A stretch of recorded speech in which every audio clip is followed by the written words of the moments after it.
Nammalvar Germany சென்று வேப்பங்கொட்டையின் காப்புரிமையை மீட்ட விவகாரம் குறித்து உங்களுக்கு தெரியுமா? வேப்பமர விதையிலிருந்து தயாரிக்கப்படும் இயற்கை பூச்சிக்கொல்லி மருந்தை தாங்கள் கண்டுபிடித்ததாக அமெரிக்காவைச் சேர்ந்த தனியார் நிறுவனம் ஒன்று காப்புரிமை பெற்றிருந்தது. ஆனால் உலகிலேயே இந்தியாவில்தான் வேப்பமரங்கள் அதிகமாக இருக்கும் நிலையில் சற்றும் தொடர்பில்லாத அமெரிக்க நிறுவனம் காப்புரிமை பெற்ற விவகாரம் சர்ச்சையை கிளப்பியது. இதனையடுத்து இந்தியாவைச் சேர்ந்த ஆராய்ச்சி அறக்கட்டளை ஒன்று அமெரிக்க நிறுவனத்தின் காப்புரிமையை எதிர்த்து வழக்கு தொடர்ந்தது.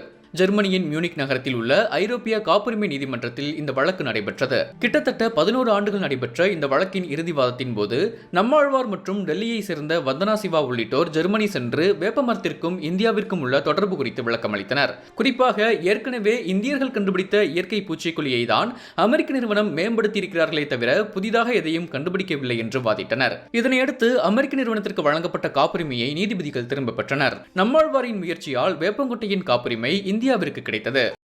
இந்த தகவல் உங்களுக்கு பயனுள்ளதாக இருந்திருந்தால் இந்த வீடியோவை ஒரு லைக் செய்யுங்கள்.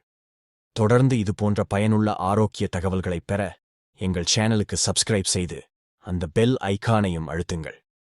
உங்கள் அன்பான நண்பர்கள் மற்றும் உறவினர்களும் ஆரோக்கியமாக இருக்க இந்த வீடியோவை அவர்களுடன் ஷேர் செய்யுங்கள். உங்கள் ஆதரவுக்கு மனமார்ந்த நன்றி.